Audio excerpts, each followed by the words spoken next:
Hello, and welcome to the WWIA podcast.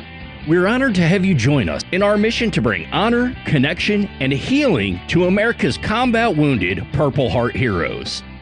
If this is your first time listening to this podcast, we welcome you.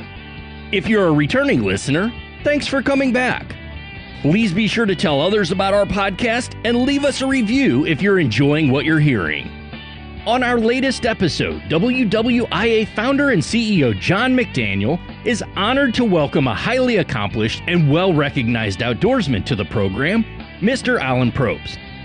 Alan is the founder and host of North American Trapper, a brand that he started in 2003, but that's been decades in the making since Alan caught his first muskrat at the age of 7.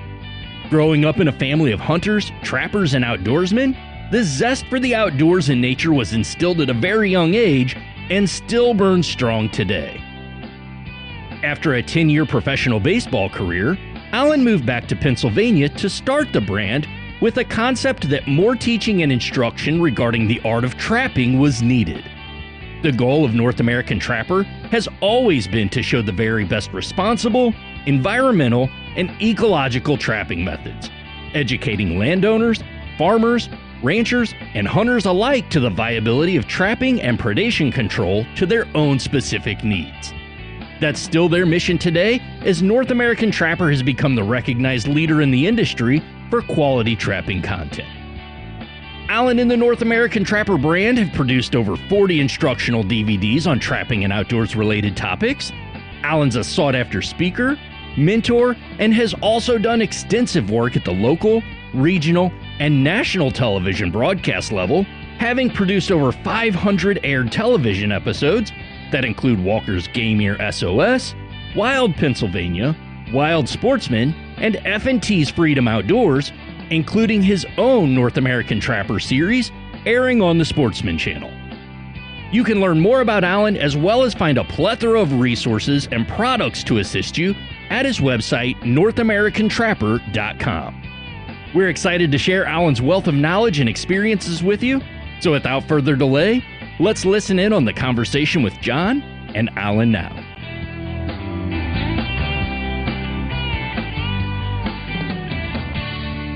Hi, I'm John McDaniel, founder and CEO of the Wounded Warriors in Action Foundation, and this is our podcast, Honor, Connect, and Heal. And so today I've got with us a very special person. Alan Probst is on the program, and Alan is a former Major League Baseball player, and he's also the proprietor, the chief cook and bottle washer, if you will, of NorthAmericanTrapper.com. And he is a trapper, an expert trapper. He's got a YouTube channel, a website. He is in the business of trapping, and welcome to the program, Alan. I appreciate you having me on. I like your little analogy, dishwasher and all of that. That's pretty funny. Me too, man. Hey, it's true. It's true. I'm the chief cook and bottle washer of the foundation. You know, we do it. That's what entrepreneurs do, right? I mean, you step in where you have to. 365, 24/7. You got it, man. Off. That's it. You know, and I'm looking at you and you're looking at me, and behind you, are all these great pictures. I can't see, I can't see them all, but I did a little reading on you, your bio and everything. So here's what I'd like to do. Okay, we're going to get deep into trapping because that's why, and I'm really excited about it as a trapper. I've been on your YouTube channel and I was amazed in our pre-chat. I said I mentioned how freely you how free you are with your information about trapping, and your videos are excellent, and your trapping equipment is excellent. Your website's excellent. And I just wanted to say, I think that's kind of odd. As a trapper, most trappers hold their secrets and their tradecraft very close to their vest, where you're out there kind of doing something different, like you're showing what you're actually doing, and it's high quality video and it's high quality education. I wanted to say thanks and get your thoughts on that. I appreciate that. When I started this brand, you mentioned the baseball. I got done with baseball. My last year was 2001. My body completely broke down. I was a catcher, my arm, my legs, my back, everywhere. Yeah. And I stayed in Orlando, Florida, where I, lived in the off season, and I started doing, entrepreneurial stuff. I had an eBay business and all that. And then I saw the NRA convention was in Orlando, May of 2003. And Mhm. I made the decision that day. I called my dad that night and I said, "Hey, I'm coming back to Pennsylvania." And he's like, "Well, what are you going to do?" I said, "I'm going to do outdoor videos." And he goes, "Well, how the hell are you going to make money doing outdoor videos?" I said, "I don't know. I'm going to figure it out." That has gotten me to where I'm at now. But even back then in 2003, I didn't care if somebody disagreed with me for the content. But the two things that I wanted to have in place that they could not ever get on me about was sound quality and picture quality. Yeah, it's excellent. And I felt that the videos that were on the market at the time, and there were very few, because it was when I started, we were putting out VHS tapes. We weren't even putting out DVDs. So I started with VHS. But picture quality and sound quality were my main focus. If they disagreed with the information, that's fine, but they weren't going to get on me about the production quality. Where we're at today is no different than what my philosophy was in 2003. It's just that we're a little more, well known, and we're more advanced, and we know exactly what we want to do to try and, inspire people. Because that's the correct word. Inspire people to Sure. and try trapping and the tradition. I've always been free with my knowledge. Not that I know everything. I know more now than I did back then, but even back then, I was free. This is how I catch them. This is what I use. This is how I do it. And you can even go back. My whole approach, even to this day, I was out filming this morning. I caught a red fox this morning, filmed that. Um, caught some coons over the last couple of days, some possums, caught a gray fox yesterday. I actually let the gray fox go. I don't kill gray fox. They're like my spirit animal. I just kind of love their Cool. disposition. Anytime I catch them, they get a free pass. But with that, there's not a lot other than me, 20 pounds heavier and 20 years older than the information I'm giving back then to now. There might be some nuances within the information, but at the end of the day, I'm just trying to teach people how to do it, show people how they can watch a half-hour clip or a 15-minute clip or whatever. They could actually take the knowledge and see what we did and go out in the field and immediately be successful. That's what I'm trying to do. To elaborate, this is a long answer, I'm sorry, but to elaborate just a little further on that, back in the day, in the fur boom, the 70s, 80s, and whatever, you could supplement your income back then. Yeah. Foxes were selling for $70, beavers $50, a good raccoon was $40, $50, a male mink was $40, $50, muskrats were $12. You could actually supplement your income. I know a lot of people back in the day that bought a new truck with their fur check, or actually put a down payment on a house, paid off a house, paid off a truck, all these different things. So keeping things to your chest a little bit more, you're going to do that when you have an opportunity to make some money. But with the market the way it is today, we have to teach people that becoming the steward of your own land, taking some of that surplus out of the equation to allow for some easement off of your ground nesting birds, whether it's turkeys, it goes all hand in hand. But at the end of the day, I appreciate you saying that, because that's truly what we try and do at North American Trevor. Yes, it's my brand and I'm kind of the face of it, but anybody that comes in and does anything with us, that's the one thing we preach. It's got to be a learning experience. Yeah, I noticed. I was watching a video earlier today, and you were setting up. It was a fisher set. And you had the carcass of a beaver. Yep. And you were using a body gripper on a tree that Yep. On a fell tree. Yep. And I was immediately struck by the quality of the video.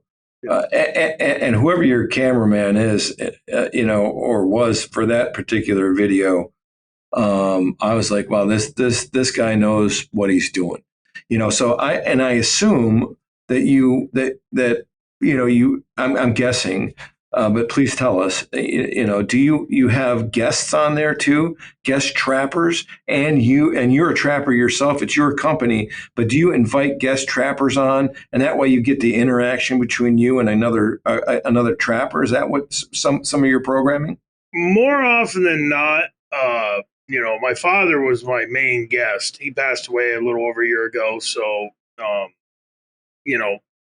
even to this day, even since he's passed, he's still my main guest. I've been here where I grew up. I've been out filming where I'm telling stories about 40, 50 years ago, following my dad.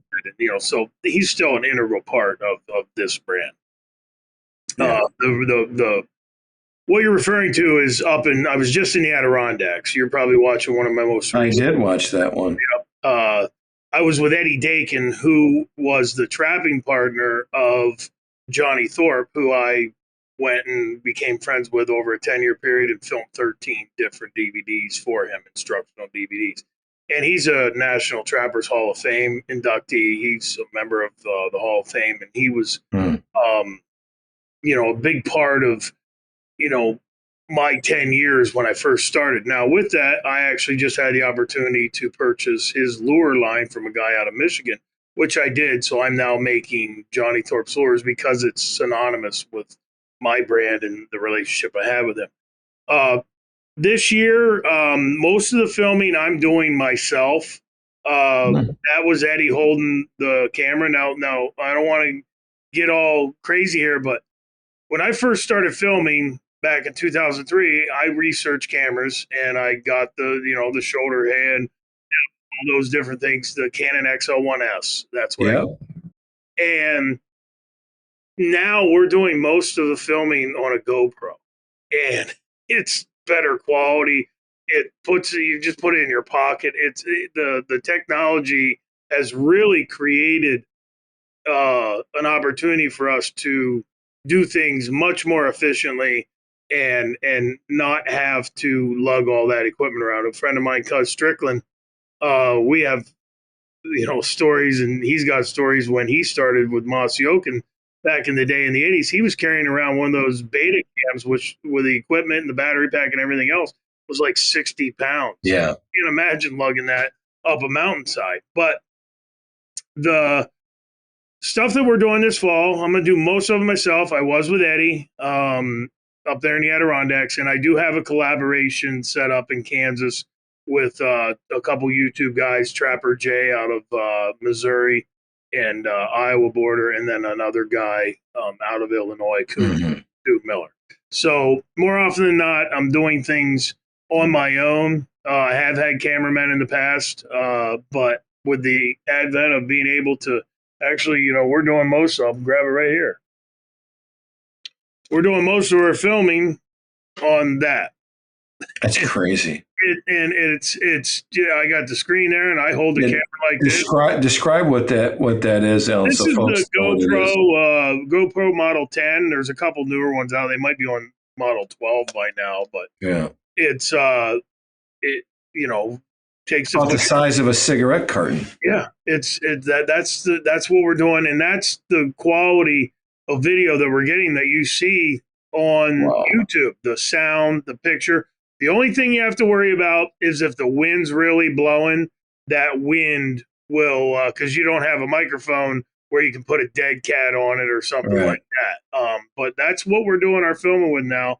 And, like I said, the other cameras, we were holding them like this. And, everything's done that way now. So, I think when I got that, I got the whole package with an extra battery and a couple. I think it was right around $1,000. So it's not crazy. The hardest part of it is the editing, because you want to make sure that you're doing things right.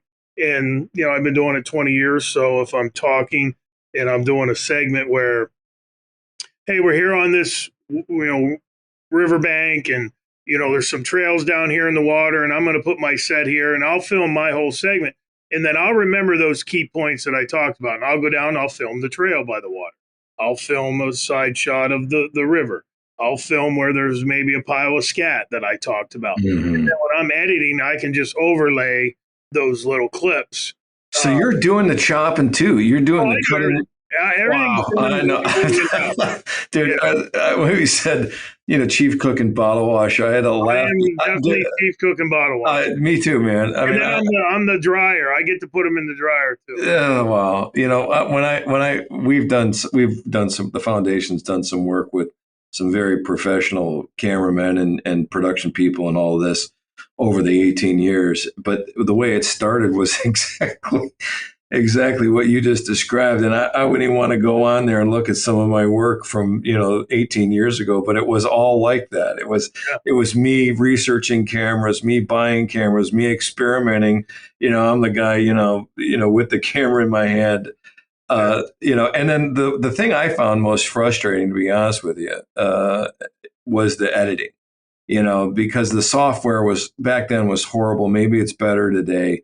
But that was the hardest part. It wasn't what the message I was trying to communicate. It was the editing of, okay, stop right there, cut this, start that. That whole process to me was a little maddening. Yeah, I'm using the Adobe Premiere Pro system. The system that you might have been using was Avid back in the day. Yeah. Avid was a tough system to learn. I first started on Final Cut, but Adobe has kind of overtaken the industry there as the standard. Yeah.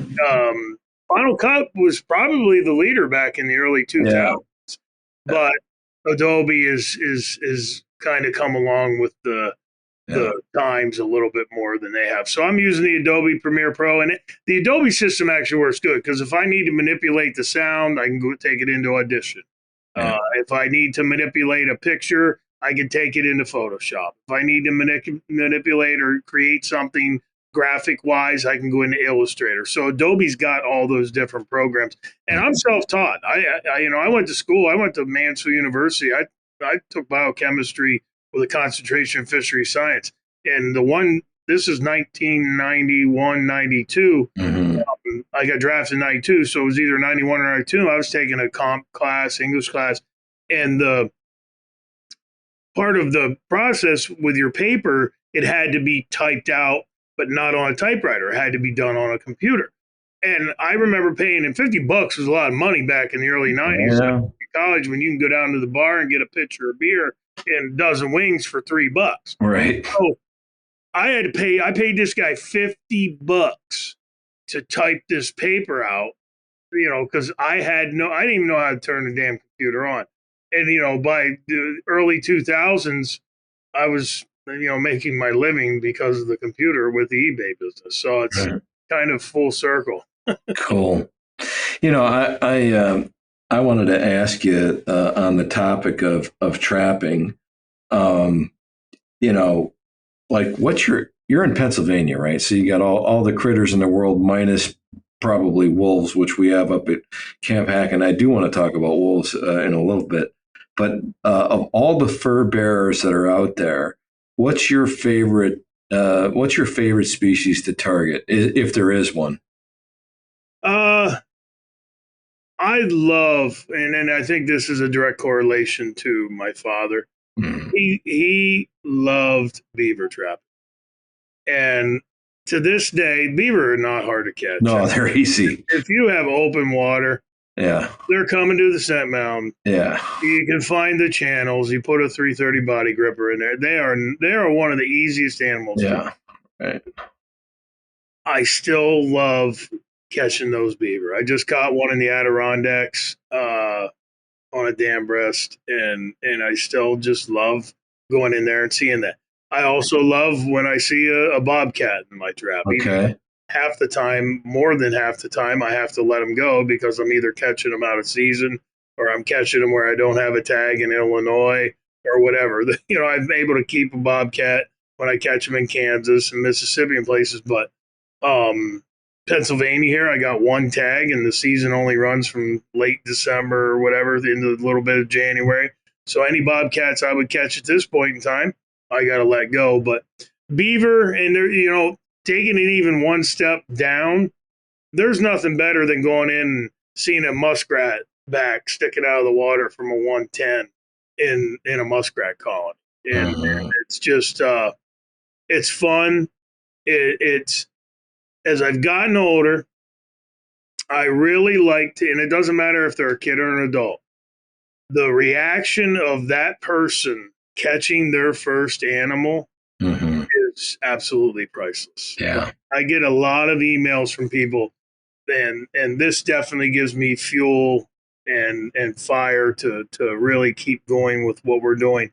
I get a lot of emails from people that say, "Hey, man, I got into this because I saw you on TV or I saw you on YouTube, and we just caught our first fox, and you can see their smile." Or, you know, a little kid, 10 years old, his parents send me a picture. Here he caught his first coyote, or she caught her first coyote or fox. It's really cool to have that. Yeah. Yeah. I saw, I was watching that video where you had got a coyote in a foothold trap. Mm-hmm. And there's a real pretty coyote too.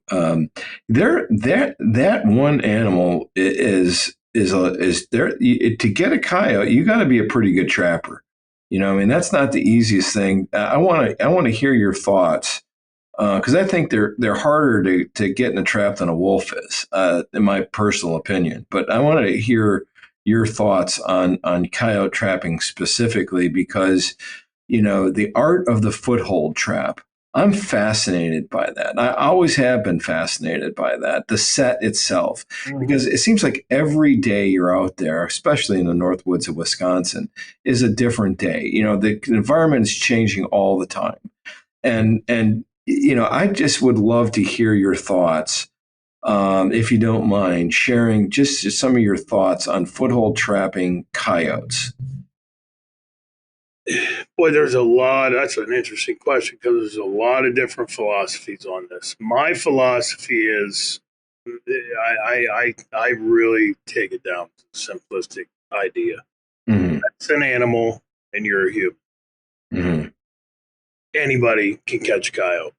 The people that bloviate online and, you know, just say that this is the best method and you got to do this and you got to do that. There are very few things that you have to do. The most important thing to catching a coyote is having the set where a coyote is. That's number one. You can't catch what's not there. Secondly, following close behind that is you got to bed your trap properly. Now, when I say bed your trap properly, and if you watch enough of my videos online, you'll see I am redundant with bed that trap properly. So when you bed that trap, if that's the trap, you're packing dirt around the edges to where you can step anywhere around that trap and there's no wiggle, no wobble. Right. It's got to be in there tight. So if that animal misses the pan on his first step, there's no wiggle or wobble underneath to where he backs off and then he knows the trap's there. It's got to be tight. And that is 99% of your problems as a predator trapper will be fixed by bedding your trap properly. And then the third thing that goes along with that, and there's a few other little nuances, but the third other main component of catching coyotes and catching critters consistently is your patience. You have to have patience to know that the bait or lure that you have in the hole is all you need. And if you see a coyote step on the set and he didn't work the set, they are wary. They didn't get the name Wile E. Coyote because they're you know, just lackluster running around. They're wary. Something may have been off. But if you go there and you put another lure or you do something, he's going to come back to that set and now something's different. You have to have patience. Leave that set alone. What he didn't like, if it's the scent was too strong, whatever, when he comes back, it's going to have dissipated a little. He's going to feel more comfortable. There's no new smells. There's no anything. He's going to work that set. So you have to show patience. Now, you can go out the first night and catch coyote. We've done that before. But the longer your sets sit there, I like to call it marinate, the longer your sets sit in the ground in a area where you do have a population, the better chance you have if you have a good working set. Don't monkey with it. You're just saying don't monkey with it. Leave it alone. If you make your set and you're happy and you know you have that bedded properly and you're using wax sand or wax dirt if it's in freezing conditions or if you're down south, you don't have to worry about, but you know that trap's going to fire When that animal does work the set it, leave it alone. Don't add any more bait. Stay away from it. Check it from a little distance. You're going to be very, very successful. I just went, the first trip I took this year is usually over here where I grew up. But I went up to the southern tier of New York, out around Erie, and I went on a tract of land, and I showed the landowner how to set. And I said, I told him all these things. And caught a couple coyotes in the sets, and only put about a dozen sets in. Caught a couple coyotes over the few days I was there. And then I've left, and he keeps sending me pictures. Got another one, got another one, got another one. Because he's just letting his sets marinate. He's staying away from them. He's letting those animals run their circuit. And when they come back by, nothing's different. And they're working the set the second time through or the third time through. So if I could impress on the viewer that wants to get into trapping, don't believe everything you hear and read that you got to do this and you got to use this and you got to put this on and you got to basically be in a full body suit. Those coyotes, and they know a human's there. Understand you're not going to do anything about that. Make your set properly and then stay away from it. That's great advice. Yeah. I went over here today and had a red fox. First couple nights, nothing around him other than a possum. Remade the set, went back today and had a red fox. Well, why wasn't he in it the first night? I don't know. Maybe he didn't come by. Maybe he came by and didn't like it, but the curiosity got a better of him and he worked the set and he was in there today. So patience is a virtue when it comes to trapping in general, but it takes another step up when you're dealing with, your coyotes. Patience will lend you success. Yeah. And then it comes down to how much ground do you have, how good of a population of coyotes do you have, and how many sets are you physically going to pound in the ground. Right. How long does it take you, just generally speaking, on an average day, to set a foothold trap for a coyote? I mean, time wise, what do you think you're looking at there? I can do about, if I get 30 to 36 in a day. Wow. That's a good day for me. That's a ton. Yeah. Like normally, if I'm in a close area, like if I don't have to drive 20 minutes to the next spot, or I don't have to drive an hour to the next spot, I can probably pound in 30 to 36. If I'm in an area where I have to, most often, I'm going to get about 20 to 24 sets in a day. And what kind of okay, I know it depends, but I mean, how much land or how much terrain are you covering? How dense are these traps? Because I've seen guys where it'll be like, they'll put like 10 traps in a, in a 40-acre slot, and that's not uncommon, right? No, that's not uncommon. Well, the more traps you have in the ground, the better chance you have of catching them quicker because they're going to have more chance to run by different sets. Like if you go into a 40-acre piece of property and they come by this one spot and you only put 2 traps there, well, hell, they might not come by there for a week.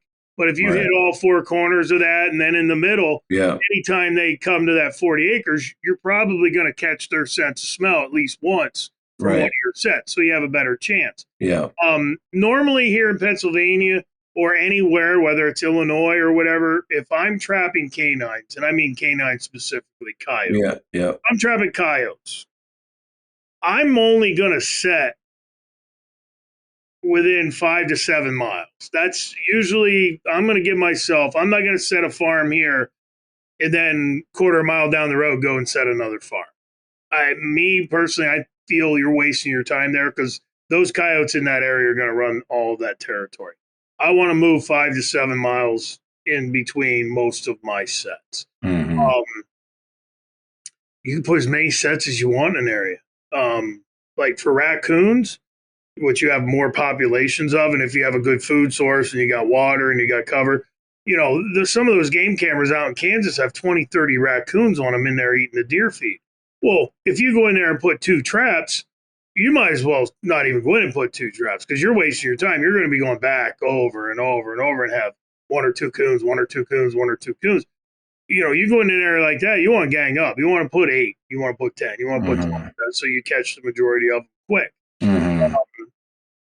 Do you like the DPs for coons? I love the DPs. Now they're a tool. They are not the end all. Like DPs, there are different philosophies, but the DPs have really revolutionized and allowed people to do it quick and I was efficient. going to say it's quick. Yeah. Quick and efficient. Now, a 1/2 double jaw is a really good trap for raccoon too in those situations. Where they're walking along a stream bank, or where they're coming up a trail across a little ditch, or it's hard to beat a 1.5 in a good location too. So it's another tool. Mm-hmm. But what the DP allows us to do is teach people how easy it is to set, Mm-hmm. how easy it is to catch these raccoons. And the other thing that it does is it allows us to get more people involved, and they don't have to spend a tremendous amount of money, and they don't have to, put forth a tremendous amount of effort. These are very easy. I mean, I can go in an area. If I go in an area and I'm going to set, say, 4 or 5 traps on a couple little intersecting trails, if I'm going in, I can pound 4 or 5 DP sets in, stakes in the ground, traps set in the ground, bait in them, and trailing scent there. And I'm out of there in less than 8 to 10 minutes. Yeah. Just bang, bang, bang, bang, bang, bang, bang, bang, bang. Bait them, leave. And you go back the next day and you're going to have your raccoons. But it also affords the opportunity to get a kid involved. Right. And give them a good, chance for success. And that's the one thing that I like to use as an analogy. If you're going to take a kid fishing for the first time, you're not taking them out on the ocean trying to catch yellowfin. Right. Or whatever. You're going to get a bobber, and you're going to get a worm, and you're going to go over and catch some sunnies and some bluegills, and the kid's going to have a blast. Yeah. He's going to have fish all over his hands. He's going to be seeing the bobber drop down. You're going to get a kid excited to be out there and want to fish. Same thing with trapping. You could take those DPs. They have a setter. They can use the ground as a fulcrum. They set them easy by themselves. And I've seen 5, 6, 7-year-olds set them by themselves with a DP setter. I mean, you're giving that kid the chance to do it on them, their own, and have success the next day, because the raccoons bump their nose on it. They ain't walking by without pulling that trigger. Right. And that's the one thing that the DP does. It opens up the ability to get more people involved. Yeah. With not as much work. Do you put like a golf ball or a rock or something on top of the set there so that the mice and things don't get out of it? What do you do? You can do that. You can put a golf ball on the trap. You can put a styrofoam cup on it. It'll allow you to I've check seen that. Yeah, things like that. We use our coon buster and our magnet. That's our DP system. What's the magnet? The magnet is a trailing scent. It's a very sweet loganberry, blueberry, a bunch of different essential oils in it. And we put our coon buster in, and the coon buster is a 8-10 different ingredient that's soaked in crawfish oil. The cylinder of a DP actually looks like a crawfish burrow in nature. It sticks up out of the ground. It actually looks like a crawfish burrow. So my philosophy, my thought process, well, we're going to make a crawfish bait because that's what it resembles. The coon buster, topped off with that sweet magnet, they just do not walk by the sets without work. Now, does that mean you have to use our coon buster and magnet to catch raccoons? Absolutely not. That's what we make. We stand by it.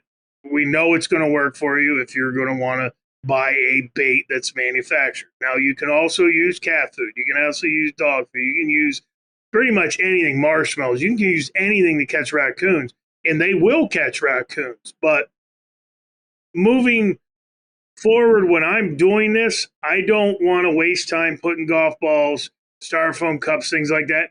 If the mice get in there and eat a little bit of my bait, I open my jar and I put a little more bait in. That's that. It just I look at it as a time issue. I'm going to have a lot more chance to get traps in the ground from the time I'm saving from looking for a cup and all the other things. Yeah. I want to move backwards a little bit because I meant to ask you about bedding your canine sets. Mm-hmm. Just something I'm always been monkeying with, and I've seen experimenting and changing, happy to glad, if you will.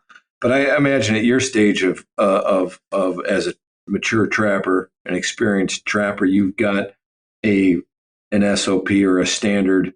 Uh, if you don't mind, share with us a little bit on just bedding. A foothold trap for canine. Are you using pegs? To keep it from rocking. What method are you using, and do you advocate there? I mean, that to me is like you said. You mentioned that's the most important thing. I agree with you, but would you share some of your ideas on that, please?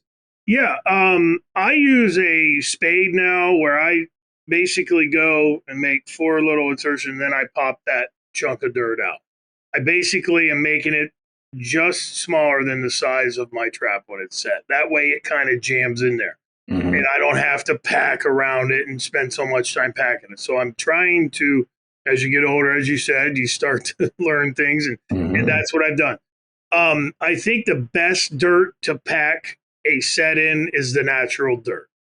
The problem I have here in the north is that we have freezing conditions. We have thaw, freeze, thaw, freeze. And if you're packing in the normal dirt that's got moisture in it, when it freezes at night, it's going to freeze your trap in. So you got to make sure that the trap fires. Mm-hmm.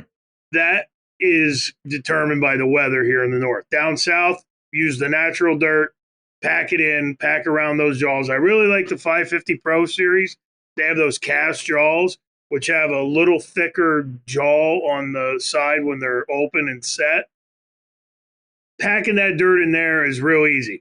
So number 1, pack in the dirt that you have if you don't have to worry about freezing conditions. Number 2, I like wax sand. I feel my trap buries a little bit tighter in wax sand, followed closely by wax dirt.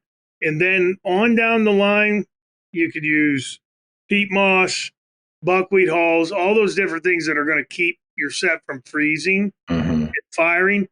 But once you get below the regular dirt, the wax sand, or the wax dirt, I personally don't feel you can bed a trap properly in buckwheat hulls. I don't feel you can bed a trap properly in peat moss. Once you get down there, it's tough to ensure that you've got your trap bedded properly. But the most time spent by me at a set, by far, is the bedding of the trap. I do the same thing pretty much for the hole. I'm not even digging the hole with a trowel anymore. I'm taking my driver, I'm pounding in, I'm wallowing out a hole. I just want to get it down in there as deep as I can get. I want to go 8, 12 inches, get the scent down the hole. That's going to attract them over. They're going to work the set. But most of my time spent at a set now is the basic bedding of the trap. But the dirt has to be, if it's too loose in like peat moss or buckwheat, you can't get that tight pack that is going to ensure you that when an animal works the set, that if he doesn't immediately hit that pan, that trap's not going to rock and he's going to be aware of it. So that's how I go about my standard operating procedure. Not using pegs. You don't use pegs. No, I don't use pegs.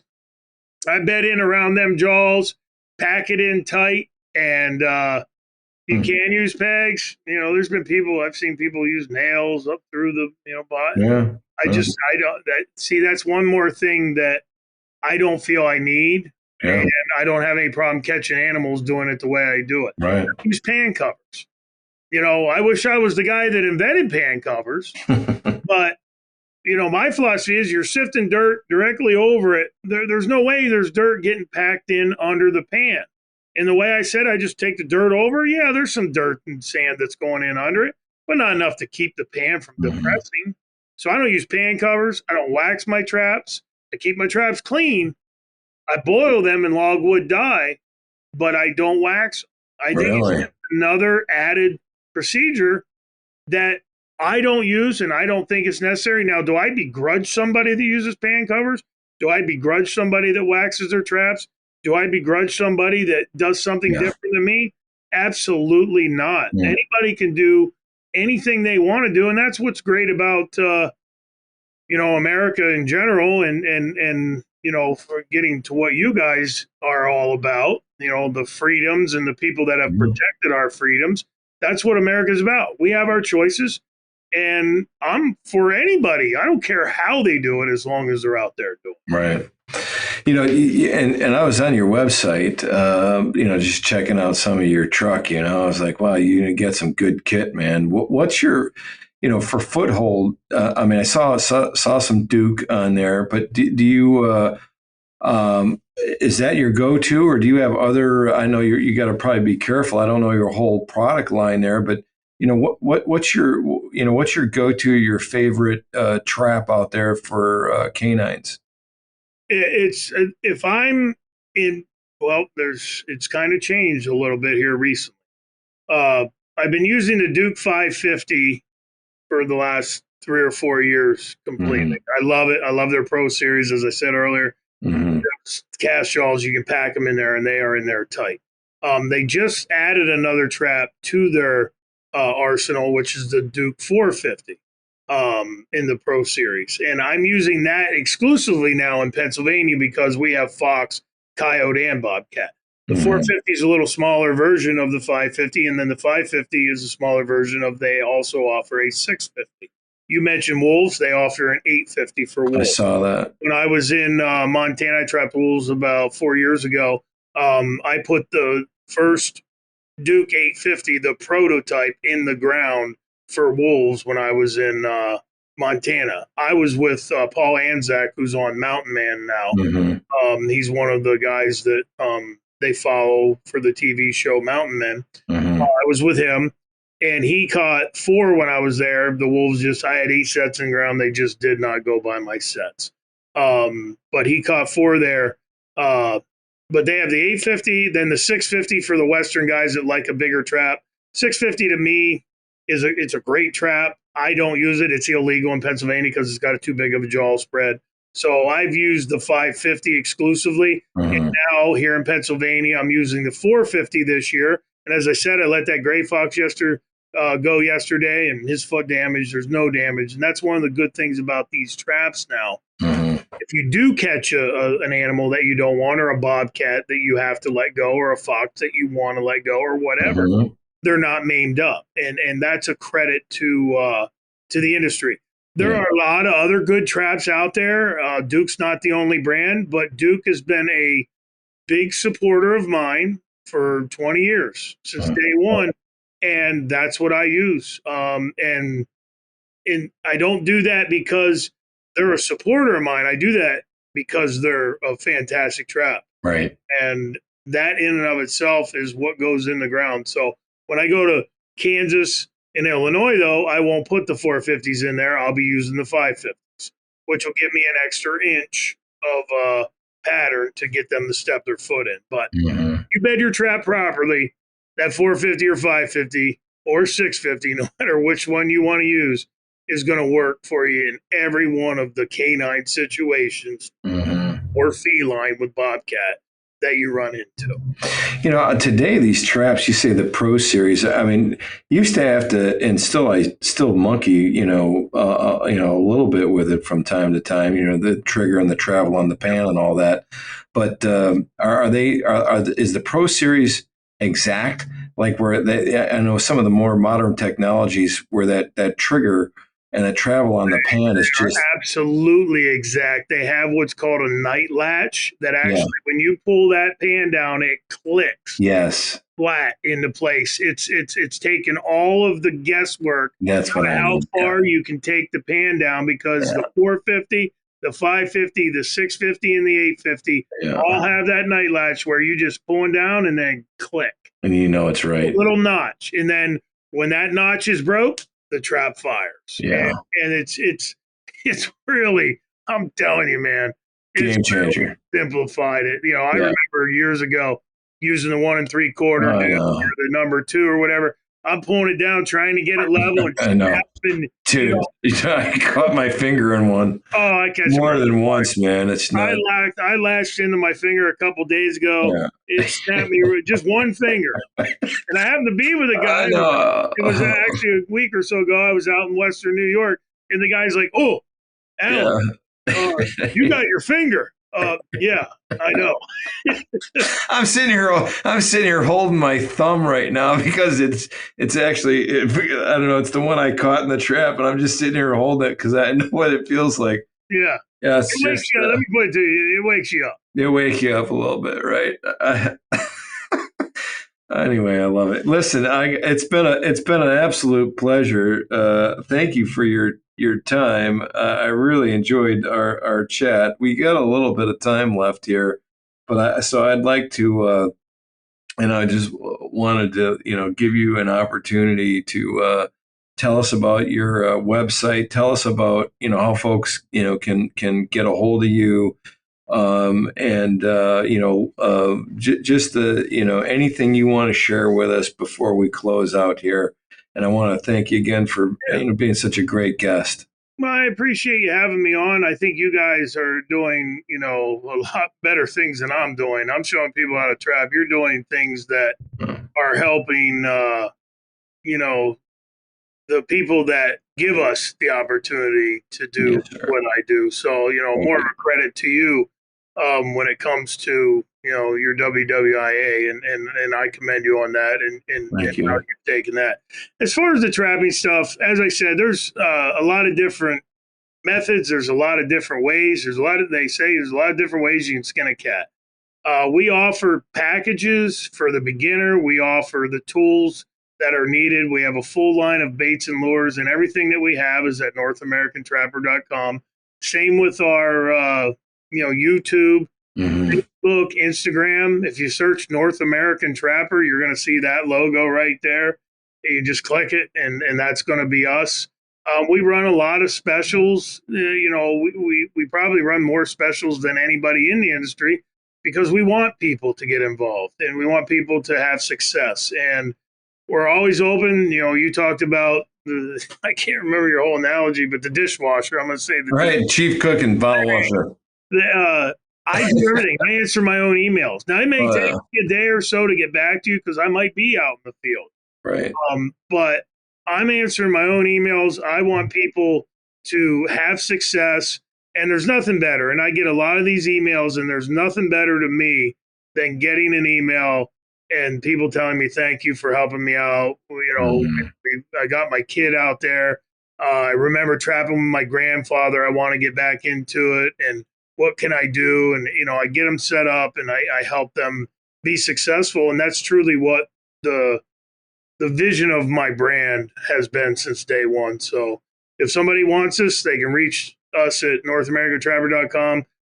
We send free catalog out to you if you want a catalog, whatever anybody wants or needs, we'll be more than happy to help them out. That's awesome. That's awesome. Well, it is that time of year. It's the furs are getting getting thick. Yep, they're priming up. Priming up. That's right. Priming up. And I wish you the best of continued luck. Not that luck has a whole lot to do with it. You're a hardworking man. You didn't get to where you are by being lucky. But thanks for sharing all your knowledge with us, and I appreciate you being on the program. NorthAmericanTrapper.com. Alan Probst, thanks for your time, sir. Thank you, buddy. You have a great day. All right, you too.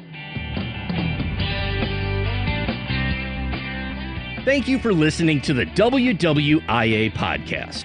To learn more about the Wounded Warriors in Action Foundation and how you can get involved, please visit our website at wwiaf.org or follow us on social media on Facebook, Instagram, Twitter, and LinkedIn. If you'd like to comment or offer feedback about our podcast, or if you have a suggestion for a future episode, please email us at podcast@wwiaf.org. Thank you for your support and for helping us honor, connect, and heal our combat wounded Purple Heart heroes through the power of the great outdoors.